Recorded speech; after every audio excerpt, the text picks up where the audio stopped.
Buenos días, buenos días, buenos días. Que la gracia y que la paz, que la misericordia de nuestro Señor Dios Todopoderoso sea sobre sus vidas en este día domingo 27 de octubre del año 2024. Estamos ya entrando a la última semana del mes de octubre. Hoy es domingo, día del Señor, día de congregarse, día de estar en comunión con la iglesia del Señor. Soy el pastor Juan y queremos compartir una palabra de Dios con todos ustedes en esta mañana. Queremos hablarles sobre la iglesia de Pérgamo. Queremos ministrar sobre la iglesia de Pérgamo y la importancia de esta iglesia, las enseñanzas que podemos sacar, tanto como para nosotros, así como también ver la realidad de nuestra iglesia contemporánea. Apocalipsis capítulo número 2, en el versículo número 12, comienza la palabra de Dios a hablar sobre la iglesia de Pérgamo. Y comienza diciendo: y escribe el ángel de la iglesia de Pérgamo, el que tiene la espada aguda de dos filos, dice esto. Es el propio Señor Jesucristo presentándose en primer plano. El que tiene la espada de dos filos dice esto. Recordemos que la propia palabra de Dios luego nos va a decir que ella es como una espada de dos filos, que viene a cortar nuestra piel, viene a cortar nuestra carne, viene a cortar nuestros tendones, huesos, hasta llegar a lo más profundo de nuestra mente. Cuando se refiere a la espada de dos filos, está refiriéndose a la propia palabra de Dios. Pues bien, Él es la palabra viva, Él es la palabra verdadera, Él es la palabra que nos da la vida y la vida eterna. Jesucristo, el Hijo de Dios, aquel que estuvo muerto, pero que también resucitó. Aquel en cual no existe otro nombre dado a los hombres en el cual podamos ser salvos, a no ser en el nombre de nuestro Señor y Salvador Jesucristo. Aquel que está por encima de todos los principados, de todas las potestades, de todo aquello que ha sido creado, nuestro Señor y Salvador Jesucristo está por encima de todo esto. Y no hay otro que pueda igualarse a Él. Él es el único que puede darte la vida eterna. Es el único que puede sanar tus dolencias. Es el único que puede curarte. Es el único que puede libertarte. Es el único que te puede dar la paz que tanto anhelas. Y continúa entonces diciendo la palabra del Señor en esta mañana: yo conozco tus obras y dónde moras, donde está el trono de Satanás, pero retienes mi nombre y no han negado mi fe, ni aun en los días en que Antipas, mi testigo fiel, fue muerto entre vosotros, donde mora Satanás. Hemos escuchado muchas veces personas, tal vez bien intencionadas, que hacen sus videos, que nos hablan sobre este versículo bíblico. A veces vemos con grandes títulos en las redes sociales el lugar exacto donde vive Satanás. La verdad sobre dónde vive Satanás. La verdad donde Satanás está. Y encontramos justamente personas refiriéndose a esta iglesia de Pérgamo. Pero la verdad es que parecería ser que Jesús cita esto por la gran idolatría y por los cultos paganos que existían en aquel lugar. Pues era un centro de adoración de Roma, por ejemplo, así como también muchos griegos. Allí se reunían para adorar a las diferentes imágenes, para adorar a los diferentes dioses muertos, pero los adoraban. Entonces Jesús dice que La iglesia está justamente en ese lugar donde mora Satanás, donde vive Satanás, donde está Satanás. Recordemos que la palabra de Dios nos va a decir que el mundo yace sobre el maligno. El maligno, el diablo, es el que domina todo lo que tiene que ver con el mundo, en la política, en lo social, en lo moral y, por qué no, también decir que muchas veces también en lo espiritual. Entonces, cuando Jesús se está refiriendo a esto, está diciendo también de que Satanás está presente allí en aquella ciudad. Así como también se hace presente aquí, o mejor dicho, así como le envía a los principados, a las potestades, a sus demonios, a este lugar en el cual nosotros estamos, así como también en la ciudad donde usted vive. Ahí entonces también están las potestades, están los demonios, están los principados en esos diferentes lugares. Porque recordemos que Satanás no es omnipresente, tampoco es omnisciente, ni mucho menos omnipotente. Satanás es un ser totalmente limitado y no puede estar en todo lugar. Buenos días, Rubén Pereira, en el departamento de Tacuarembó, en el Valle Edén, cerca del cementerio indio. Que Dios te bendiga poderosamente en esta mañana. Un gran abrazo para ti, para tu familia, para Héctor, un abrazo especial para ese hombre. Que Dios los bendiga poderosamente, es nuestro deseo y nuestra oración desde aquí. Entonces decía que el enemigo de nuestras almas, que es Satanás, él envía a sus principados, envía a sus potestades y habitan en diferentes lugares.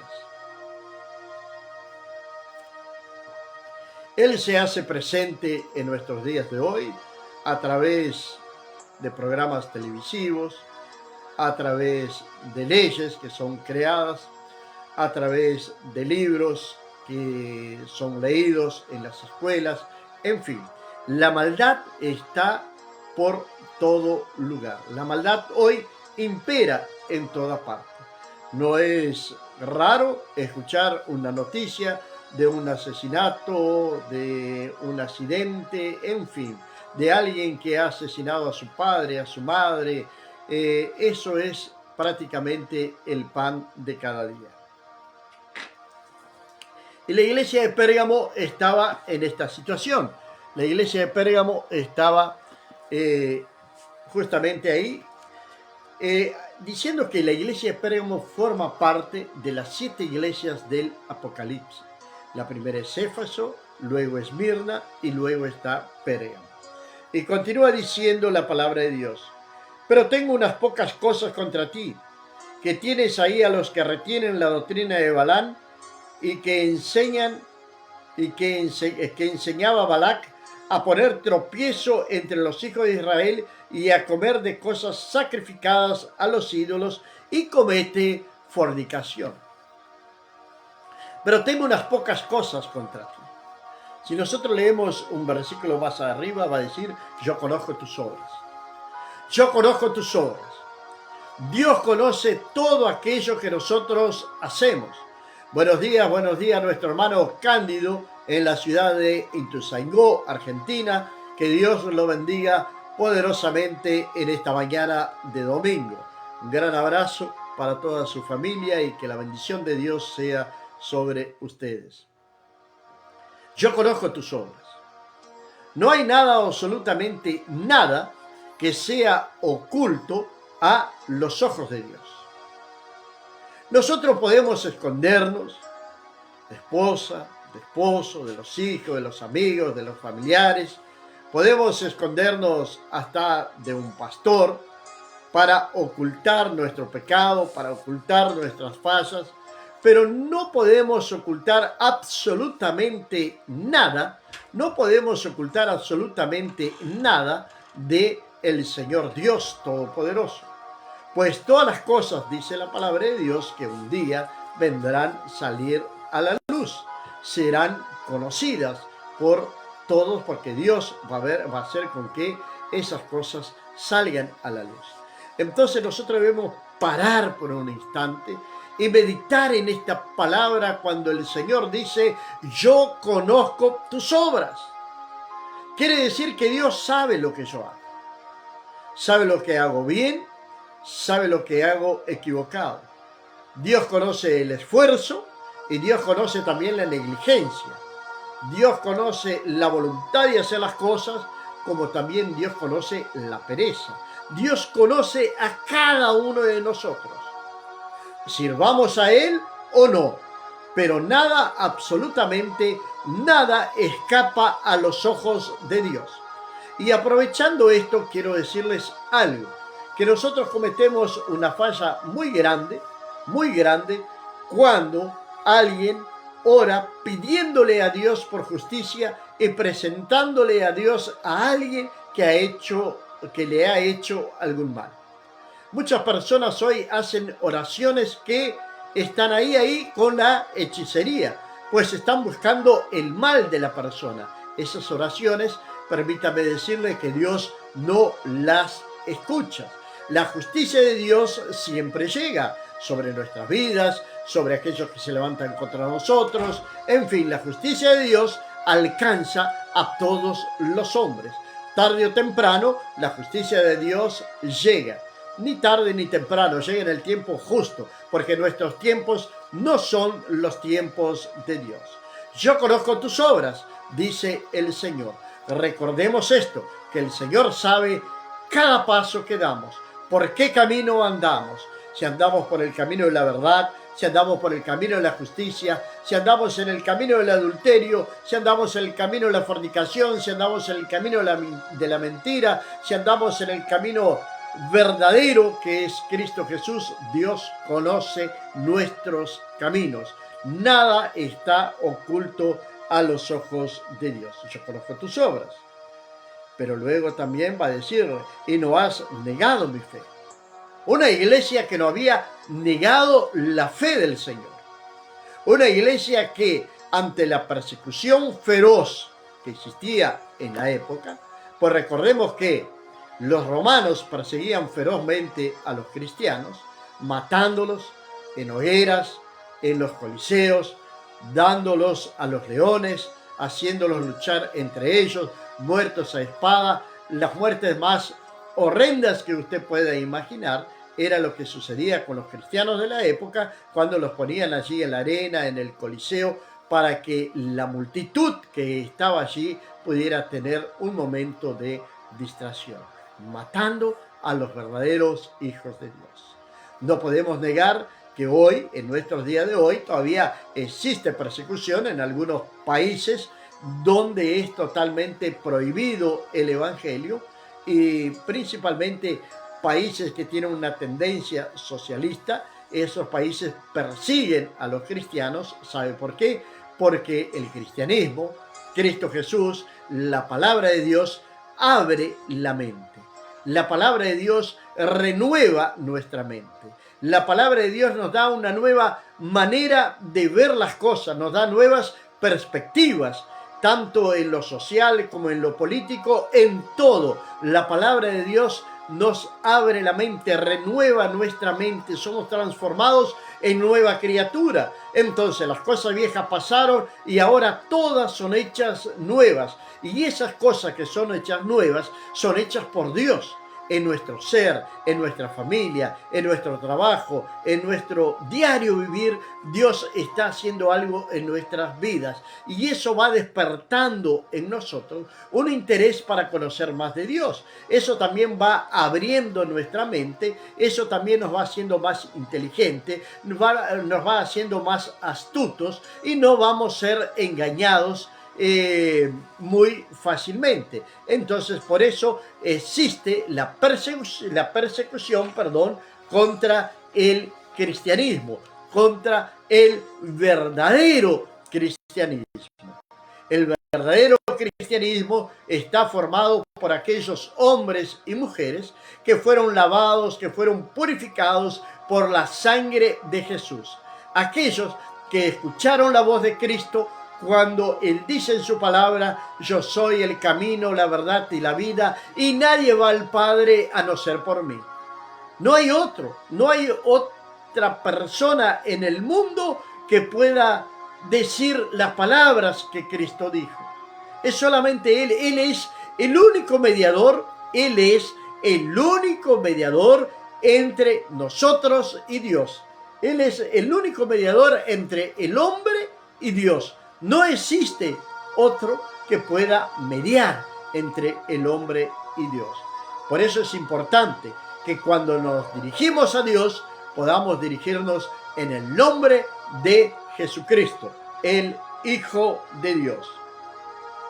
Has guardado, retienes, mi nombre, y no has negado mi fe, ni aun en los días en que Antipas, mi testigo fiel, fue muerto entre vosotros, donde mora Satanás. Era una ciudad realmente terrible, difícil de estar allí en aquel lugar. Era una ciudad donde el mal imperaba abiertamente en aquel lugar. Era una ciudad donde personas eran muertas solamente por creer en el nombre de Jesús. Y allí entonces estaba el Señor. William, buen día, que Dios te bendiga poderosamente en esta mañana.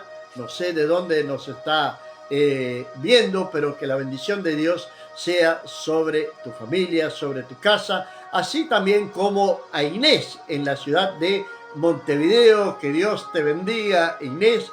Un gran abrazo a Calixto Nicolás. Que Dios bendiga ustedes, el relacionamiento de ustedes. Que Dios los guarde y los proteja en su trabajo. Que los ángeles de Dios estén junto a ustedes permanentemente. Pero tengo unas pocas cosas contra ti. Que tienes ahí a los que retienen la doctrina de Balaam. ¿Quién eran los que retenían la doctrina de Balaam? ¿Y quién era Balaam? Aquí nos detenemos un poquito para nosotros ver realmente quién era Balaam. Balaam era un falso profeta. Esto nosotros lo encontramos en el libro de Números, en el capítulo número 22. Balaam recibió dinero para maldecir al pueblo de Dios. Pero cuando él abre su boca para maldecir al pueblo de Dios, Dios hace con que sus palabras vengan a ser cambiadas y él venga a bendecir al pueblo de Dios. Esto entonces va a enfurecer a el rey que lo había contratado, que se llama Balac. Entonces, ¿qué hace Balaam? Balaam va introduciendo de a poco en el medio del pueblo de Israel doctrinas, enseñanzas que no están de acuerdo con la palabra de Dios. Así como estamos viviendo en nuestros días de hoy, hoy se están introduciendo doctrinas. Esto también nos va a alertar allá en la epístola de Judas sobre Balaam. Hoy se están introduciendo doctrinas que no tienen absolutamente nada que ver con la palabra de Dios. El propio Señor Jesús profetizó sobre esto, que antes del fin, en los postreros tiempos, los tiempos en cuales nosotros estamos viviendo, estamos experimentando esto, estamos viendo esto, que son los falsos profetas. Pues bien, Balaam era un falso profeta. Entonces, el pueblo de Israel le era prohibido que pudieran casarse con alguien que no fuera del pueblo de Israel.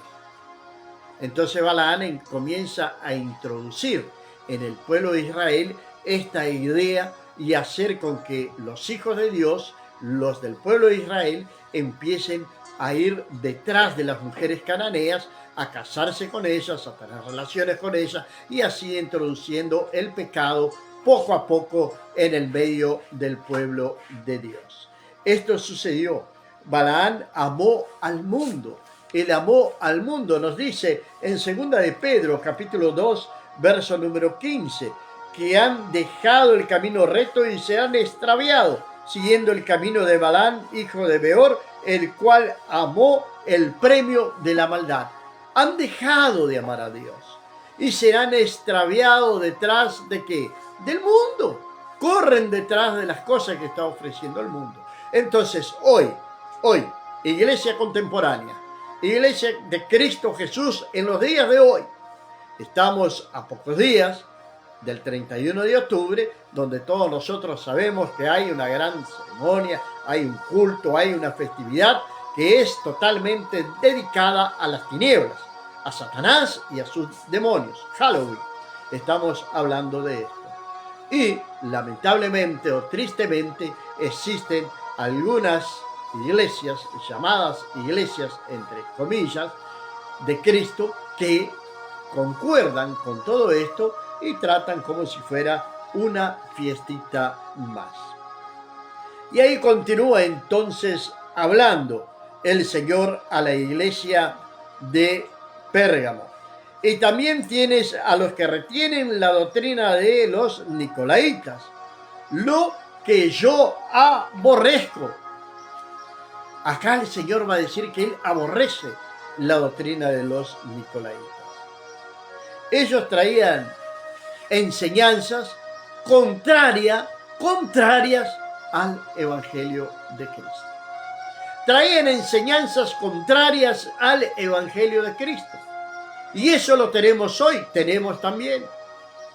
Tenemos iglesias que concuerdan con toda la nueva ideología que se ha formado, que están contaminando a nuestros hijos, a nuestros nietos, a nuestra generación con la llamada ideología de género. Y es promovida por los gobiernos, es financiada por gobiernos, es apoyada por el Estado. Y esto se está introduciendo también dentro de la Iglesia de Cristo. Lo que la palabra de Dios nos enseña es que nosotros no debemos de amar al mundo.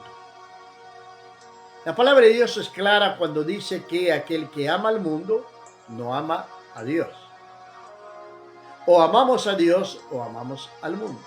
Entonces, poco a poco, esta doctrina de los nicolaitas ha comenzado también en los días de hoy a disfrazadamente entrar en la iglesia de Cristo. Ellos enseñaban todo lo que era contrario al Evangelio de Jesús. Algunos dicen que eran discípulos de un hombre llamado Nicolao, de ahí que viene el nombre nicolaitas. Cosas que suceden en nuestros días de hoy. Retiene la doctrina de los nicolaitas. Por tanto, arrepiéntete, pues si no, vendré a ti pronto y pelearé contra ellos con la espada de mi boca. Y el que tiene oído, oiga lo que el Espíritu dice a la iglesia, a las iglesias. Al que venciere, daré de comer del maná escondido y le daré una piedrecita blanca y en la piedrecita escrito un nombre nuevo, el cual ninguno conoce sino aquel que lo recibe. Promesa de Dios. Promesa de Dios, pero primero hay un llamado al arrepentimiento. Y ese llamado al arrepentimiento hoy debe ser proclamado a los cuatro vientos, a los cuatro puntos cardinales de la tierra. El llamado al arrepentimiento debe ser proclamado al mundo entero. Es algo que no se habla mucho en nuestras iglesias en el siglo XXI. Sobre el arrepentimiento. Se habla sobre prosperidad, se habla sobre cómo vencer, se habla de tantas cosas. Son mensajes motivacionales que nos motivan, que nos llenan de energía, que trabajan con nuestras emociones, pero no se habla de un cambio de vida, no se habla de un arrepentimiento, no se habla de una transformación de vida. Entonces, esa misma palabra de Jesús, arrepiéntete, continúa hoy muy actualizada. Recordemos que del libro de Malaquías al libro de Mateos existe aproximadamente 400 años de silencio. No había profetas, Dios no hablaba al pueblo, hubo 400 años de silencio. Hasta que aparece Juan Bautista. Cuando aparece Juan Bautista predicando en el desierto, el profeta del Señor, el precursor del antecesor de nuestro Señor Jesucristo, la primera palabra que va a salir de su boca es arrepentidos. La primera palabra que va a salir de su boca es sobre arrepentimiento. La primera palabra que va a salir de la boca de Jesús cuando comienza su ministerio es también una palabra de arrepentimiento, porque el reino de Dios está cerca. Hoy, más que nunca, esa palabra debe estar presente en nuestras vidas. Arrepentimiento porque la venida del Señor está cerca. De un momento a otro, Cristo Jesús ha de aparecer en las nubes y los muertos en Cristo resucitarán primero. Y luego nosotros, los que vivimos, seremos arrebatados juntamente con Él. Y así estaremos para siempre con el Señor. Pero para que podamos participar de este glorioso momento, debemos de arrepentirnos, transformar nuestra vida, convertirnos verdaderamente al Señor, ser una nueva criatura. El apóstol Pablo decía que las cosas viejas pasaron, he aquí que todas son hechas nuevas. Todas las cosas son hechas nuevas. Tenemos mucho más para hablar sobre la iglesia de Pérgamo, pero creo que con esto que hemos hablado en el día de hoy, nosotros ya sabemos, o usted que está del otro lado ya sabe por qué camino debe seguir. El mundo nos ofrece un camino ancho, nos ofrece un camino ancho donde todo es permitido, donde allí está la doctrina de Balaam, donde allí están los nicolaitas, donde allí está el pecado, donde allí cada uno puede hacer de su vida lo que bien le parezca, olvidándose de que nuestra vida le pertenece a Cristo. El apóstol Pablo decía algo interesante. Él decía, mi vida está escondida en Cristo y Cristo está escondido en mí. Ya mi vida no me pertenece a mí, me pertenece a Cristo. Y cuando nosotros reconocemos esto, y nosotros podemos decir también, como decía el apóstol Pablo, si vivo, vivo para Cristo. Y si muero, muero para el Señor. No tenemos absolutamente nada que perder. No tenemos absolutamente nada que perder en Cristo Jesús. Quiero invitarte a que conozcas de Jesús. Quiero invitarte a que te intereses por lo espiritual.